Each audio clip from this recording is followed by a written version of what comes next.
professores, coordenadores, professores, tudo bem com vocês?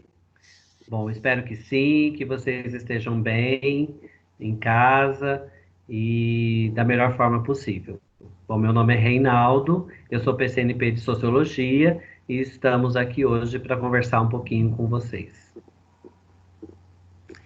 Olá a todos, quero agradecer a participação e dedicação de todos vocês envolvidos nesse processo de ensino-aprendizagem, uma nova forma à distância. Eu sou professora Sirlene, de Projetos Especiais.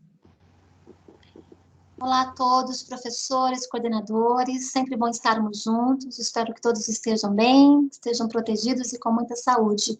Eu sou a professora Rejane, PCNP de Língua Portuguesa, e nós vamos agora conversar um pouquinho sobre as possibilidades de reflexões sobre as práticas de leitura. É um assunto amplo, é um assunto que não se esgota numa única conversa, mas a gente quer começar a refletir com vocês. Estará conosco a PCNP Débora, ela que vai fazer o controle dos slides. Peço que vocês esperem um pouquinho, né, e compreendam que existe aí um tempo entre a mudança de slide e a nossa fala. Sejam todos muito bem-vindos a essas reflexões sobre as práticas de leitura. Pode passar para a gentileza, Débora? Primeiro slide. Bom, se a gente vai falar de leitura, a gente sempre gosta de trazer aí uma sensibilização, uma primeira citação, né, para abrir aí os entendimentos, abrir os trabalhos. E eu trouxe para a gente começar a pensar sobre esse assunto tão diverso que é a leitura, a citação de uma autora de quem eu gosto muito, que é a Marta Medeiros, que fala o seguinte: eu, por exemplo, gosto do cheiro dos livros, gosto de interromper a leitura num trecho especialmente bonito e encostá-lo contra o peito fechado, enquanto pensa no que foi lido. Depois reabre e continua a viagem. Gosto do barulho das páginas sendo folheadas, gosto das marcas de velhice que o livro vai ganhando, a lombada descascando, o volume ficando meio ondulado com o manuseio. Tem gente que diz que uma casa sem cortinas é uma casa nua. Eu penso mesmo de uma casa sem livros. Cada um de nós tem a sua história com os livros, né? Então, que a gente possa refletir a quantidade e a qualidade que a gente emprega nas nossas leituras. Pode passar para a gentileza? Bom, já falamos que é um assunto muito diverso e muito amplo, mas a gente precisa aí, né, ir pautando e encaminhando, direcionando esse assunto. Por isso, nós trouxemos para esse nosso início de conversa também, da temática leitura, o aspecto semântico. A leitura é um substantivo feminino, a sua origem está relacionada, vem do latim, e está relacionada a legere, que significa colher, recolher e escolher. É uma palavra que está presente no universo da agricultura, mas um novo sentido vai sendo agregado a este termo à medida que o tempo vai passando, e aí a gente chega na concepção da leitura como a ideia de obter informações através da percepção das letras. E de uma forma mais poética, e que sobre o qual eu gosto muito dessa concepção de leitura, a leitura sendo compreendida como a colheita de conhecimento, ou seja, quando eu estou lendo, eu estou colhendo conhecimento. Pode passar por gentileza. Do ponto de vista contextual agora, né? Como é que a leitura e leitor interagem? É através do ato de ler que o homem interage com outros homens por meio da palavra escrita. E o leitor é um ser ativo que dá sentido ao texto. Então, a palavra escrita, ela vai ganhando significados a partir da ação, das impressões impostas aí do leitor sobre ela. A leitura, nesse sentido, é um processo de compreensão de mundo, e aí a gente lembra sempre do grande Paulo Freire, que já dizia isso, né? A leitura do mundo, que envolve características essenciais e singulares, é única, né, do homem, levando a sua capacidade simbólica e de interação com outra palavra, na mediação marcada no contexto social. Portanto, a leitura, ela é uma competência que está diretamente relacionada à ampliação da participação social e do exercício efetivo da prática cidadã, né? Existe uma relação direta entre a leitura e o seu exercício enquanto cidadão das suas práticas sociais. Pode passar, por favor? Ótimo.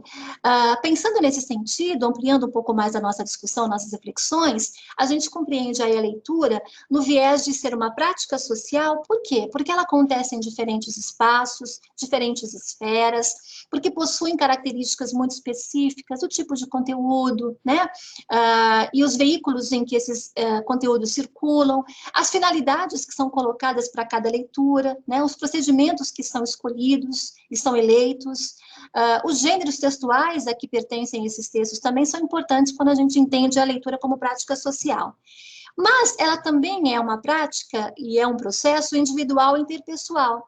E para corroborar essa afirmação, eu trago para a nossa discussão, para a nossa conversa aqui, a Marisa Lajolo, que é uma pesquisadora, e que vai falar o seguinte, que toda leitura ela é individual porque significa um processo pessoal e particular de processamento dos sentidos do texto, ou seja, há uma relação muito particular do meu entendimento, do meu processo enquanto leitor.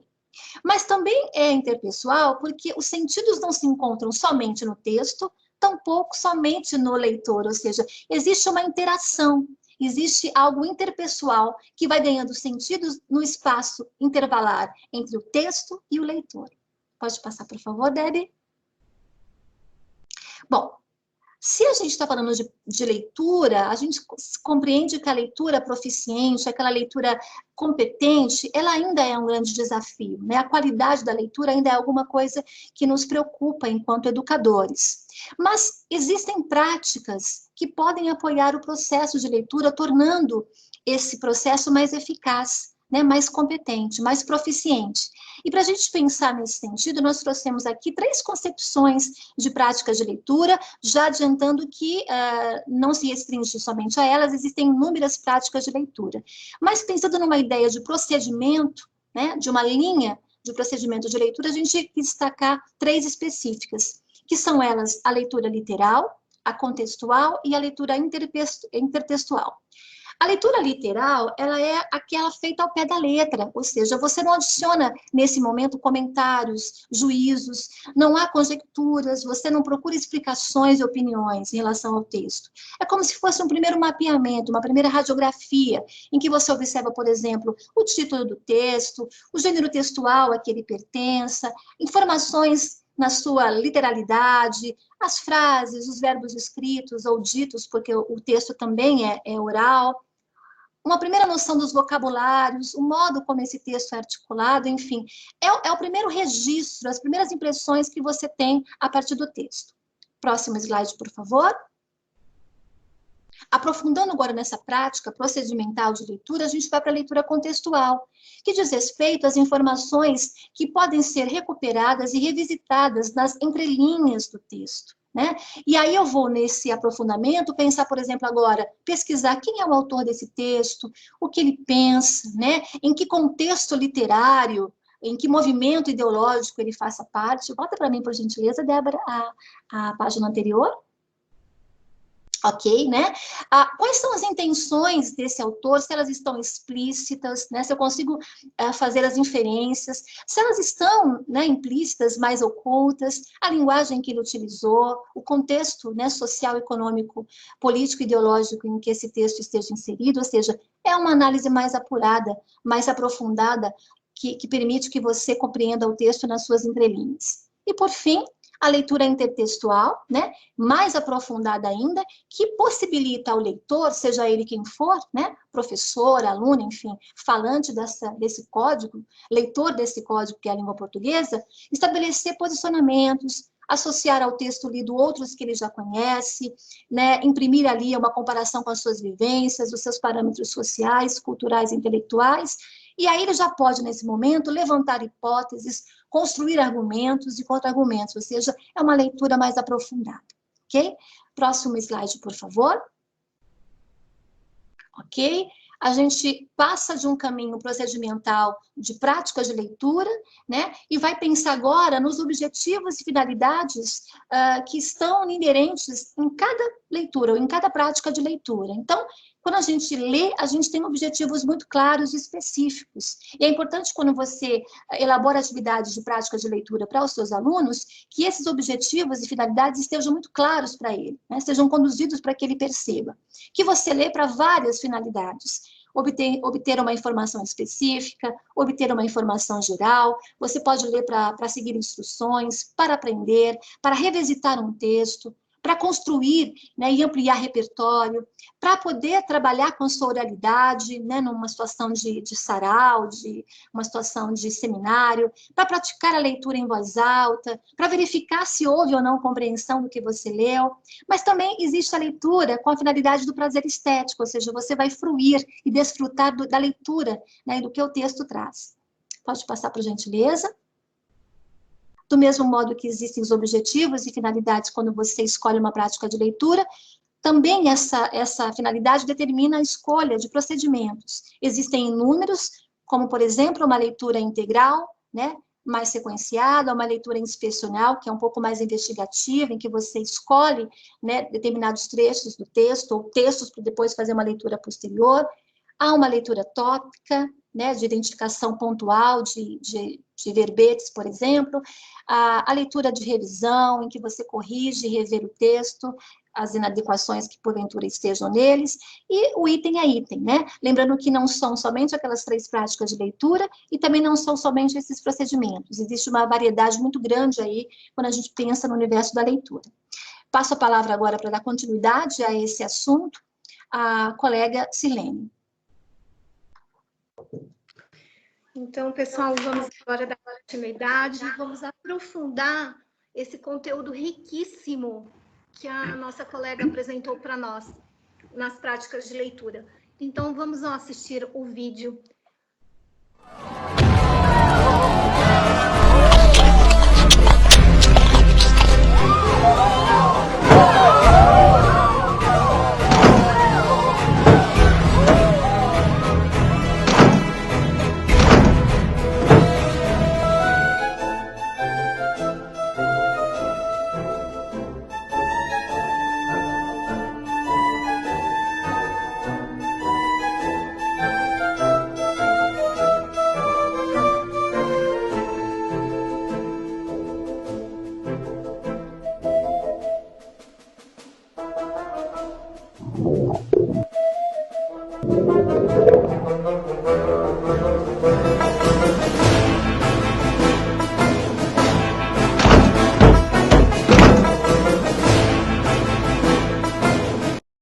Continuidade a esse conteúdo, gente, esse conteúdo riquíssimo.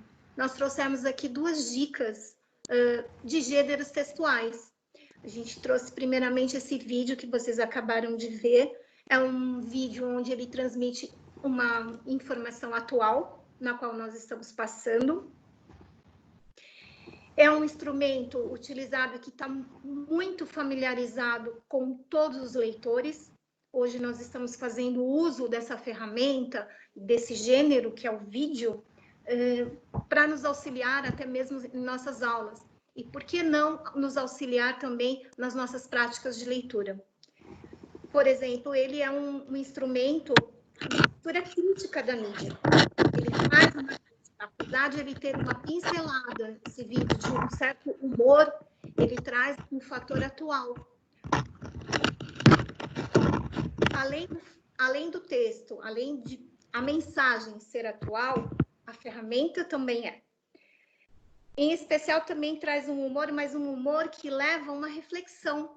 Ele leva a interagir, o leitor ele vai estar interagindo, ele vai estar questionando, dentre tantas outras habilidades, apesar de ser um uso apenas de imagem. O vídeo proporciona isso, não somente esse na qual nós estamos passando, mas tantos outros que o leitor escolher. Podemos dizer que ele é uma ferramenta como produção de um conteúdo de ensino. Todo esse conteúdo que foi nos passado agora, ele pode estar de uma forma leve, de uma forma mais lúdica com o passar do vídeo, de um vídeo. Esse vídeo, não somente esse, mas esse em especial, na verdade, ele traz várias abordagens e que a gente pode até estar explorando em outras disciplinas, não apenas na leitura e na escrita, ou não apenas na língua portuguesa. Com a riqueza dessa ferramenta, a gente deixa nesse vídeo que está agora na tela, a gente deixa algumas dicas. Assista o vídeo mais de uma vez. A mesma coisa que um filme. Quando nós assistimos um filme mais de uma vez, nós podemos tirar outros pensamentos, outras críticas. Podemos ver coisas que apenas ao ver pela primeira vez a gente não consiga. Então, é interessante que você explore essa ferramenta, que você explore esse gênero textual. Que faça novas descobertas, novas indagações. Não veja apenas por ver. E a gente deixa também uma reflexão referente ao conteúdo que foi nos passado. Quais os procedimentos de leitura nós podemos destacar? Pode passar o vídeo, por favor. Pode passar a tela. Apresentamos agora mais um gênero textual, que é a charge. Vamos só aguardar um pouquinho para que vocês possam se familiarizar com a charge e qual o conteúdo que ela nos traz. Então, é mais um gênero textual. Dessa vez, algo também que está no cotidiano. Muitas vezes a gente encontra charge, muitas vezes não, nós encontramos charge em jornais, numa coluna, e é de uma maneira lúdica também, devido aos desenhos, devido à caricatura. Porém, agora vem com uma escrita de uma crítica social. É um assunto, esse em especial, é um assunto do momento em que ele traz uma crítica com uma pitada de ironia, com humor, por conta das caricaturas, e ressaltando um problema social. Então, mais uma vez, a gente usando o gênero textual em outras disciplinas. Nós podemos usar em diversos outros momentos, não somente na língua portuguesa, não somente na leitura. Então, nós deixamos aqui algumas reflexões também. Pode passar a tela, por favor. Nós deixamos aqui algumas reflexões para serem discutidas, até mesmo experimentadas, em diversas formas na prática da leitura, no ambiente escolar, no ambiente hoje virtual. A primeira a discutir: pode haver ambiguidade, ou seja, mais de uma maneira de interpretar o desenho ou o texto? Quais as práticas de leitura nós podemos destacar na charge? Quais objetivos podemos alcançar com a leitura e discussão dessa charge? A escolha de uma charge, ou desta em especial, possibilita a produção de outros tipos de textos e leituras?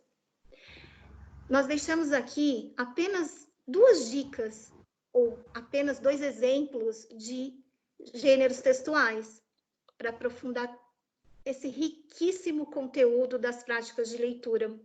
Mas existem inúmeras que levariam aulas e aulas para a gente estar discutindo. Mas a gente deixa aqui apenas um lembrete, tá? Agora eu passo a palavra para o colega Reinaldo. Olá, pessoal. Bom, então vamos lá, né? Vimos aí toda a explanação que a Rejane fez, vimos também a aplicação dessa teoria com 2 diferentes gêneros textuais com a Sirlene. Bom, eu gostaria de pegar aí uma carona, fazer um gancho com o conteúdo que a Rejane explanou no começo sobre a importância da leitura e chamar a atenção da gente para algumas questões, como, por exemplo, pode passar para mim, como está a sua leitura, a nossa e do aluno, né? Desculpa, acho que era essa tela mesmo, né, que está aí para vocês. Aqui para mim teve um delay aqui, mas enfim, com essa tela aí para a gente pensar como está a nossa leitura. Não necessariamente a sua, a minha, mas a de todos nós, né? Inclusive, a gente queria propor um exercício ao final para que a gente possa, a partir da realização dele, a gente fazer com os nossos alunos e os PCs, com os nossos professores. Bom, nós ainda temos, né, pessoas que dizem assim: eu tenho um desânimo na hora de ler, não gosto de estudar, tem gente que não fala que não tem tempo, e assim por diante, né? Diante da correria da vida, a gente está realmente com algumas questões do tempo, né? E aí nós queríamos, então, propor uma reflexão e propor um exercício. Bom, vamos lá, né? Nós queríamos lançar um desafio. Pode passar a tela? Isso. Um desafio. O desafio da leitura. Para a gente refletir sobre a questão do nosso tempo de leitura, como anda a qualidade da nossa leitura e assim por diante. Pode passar para mim. Vamos agora fazer uma conta, que é o nosso exercício, né? Então, você vai pegar um livro, você começa a ler esse livro, marca 10 minutos de leitura e depois você marca, então, quanto tempo você leu, quantas páginas você leu em 10 minutos, né? Por exemplo, pode passar a tela, o exemplo está aí. Se você leu 3 páginas em 10 minutos, né? Então, você lê em 30 dias, ao final de 30 dias, você lê 90 páginas. Se você leu 5 páginas em 10 minutos, em 30 dias, você leu 150 páginas. Mas não se preocupa, né? Não se preocupe aí com quantas páginas exatamente você leu, se foi muito ou se foi pouco, porque cada um de nós tem um ritmo de leitura diferente, né? O que importa é você fazer o exercício, né? Então, agora, e aí a gente queria então lançar esse desafio, que vocês fizessem essa conta, que vocês fizessem esse exercício de ler o livro e marcar o tempo e ver quanto vocês leram, né? Próxima tela, por favor. E aí nós queríamos fazer 2 convites, né? Primeiro, seguir a gente no Instagram, né? Que é @diretoria-sul2. E nós queríamos divulgar, né, aqui, que nós vamos fazer uma live, um sarau, né? Não vou divulgar a data nem o horário agora, mas a gente vai divulgar para vocês, provavelmente seja a semana que vem, né? Então, esse é o primeiro convite. Segue a gente no Instagram, onde nós faremos uma live de um sarau. Depois, o outro convite para vocês, e é sempre o convite mesmo, que você faça a escolha de um livro que você leu, que você está lendo, que você goste muito, e você faça uma foto com este livro. Pode ser com você, sua família, seus filhos, né? Com quem você quiser, ou sozinho mesmo. E você marca a foto com a hashtag Diretoria Sul 2, né? Entendeu? Então, são 2 coisas para fazer. Primeiro, não, 3, na verdade. Faz o desafio, marca seu tempo. Segundo, segue a gente no Insta, @diretoria de ensino Sul 2, diretoria Sul 2, e marca a foto do livro que você está lendo na hashtag diretoria Sul 2. Ok? Então agora nos vemos no Instagram e eu passo a palavra para a Rejane. Ok, obrigada, Rei. Débora, por gentileza, a última telinha. Pessoal, claro que a gente sabe que um assunto tão extenso quanto a leitura não se resume a uma única conversa, por isso a gente pensou em reflexões, múltiplas reflexões sobre a prática de leitura. O que eu gostaria de pontuar com vocês agora nesse final de conversa é chamar a atenção para a corresponsabilidade da prática de leitura, né? Todos nós, independente do componente curricular com o qual trabalhamos, né, em que ministramos, somos falantes, somos escritores, somos leitores de um mesmo código que é a língua portuguesa. A prática da leitura, ela é inerente em qualquer componente curricular. Aliás, a leitura ela é condição essencial para o processo de ensino e aprendizagem. Portanto, a gente precisa pensar numa questão muito importante, que é não delegar as competências leitora, escritora e interpretativa somente a professores de língua portuguesa, porque a leitura está presente nas práticas sociais como um todo, em todos os momentos, e em especial no processo de ensino e aprendizagem. Portanto, prática de leitura, ela é prática e corresponsabilidade de todos os professores, né? A gente tem que entender que a escola é uma instância social de interação verbal, e quando eu digo verbal, escrita e falada, né, a oralidade também é importante, a leitura está inerente a essa interação verbal, seja na escrita ou seja na fala, e que, portanto, os educadores, em especial os professores, precisam estar atentos, né, quando você elaborar atividades de leitura para o aluno, é importante que ele também seja convidado a pensar que todo professor, independente do componente curricular, tem uma interação e tem uma necessidade de compreender a importância da leitura, né, no processo mesmo de ensinar e de aprender. É sempre muito bom conversar com vocês, espero que nós tenhamos aí apoiado, né, nas reflexões e depois da elaboração das suas atividades de leitura para com os seus alunos. A gente se vê no próximo encontro. Obrigada mais uma vez. Obrigada a todos. Eu deixo aqui um grande abraço, muita saúde e fiquem em casa. Um beijo a todos. Ok, muito obrigado, então. Então, segue a gente lá no Instagram, @diretoria-sul2, e marca a sua foto com o livro na hashtag diretoria sul2. E aguardo o dia do nosso sarau. Obrigado.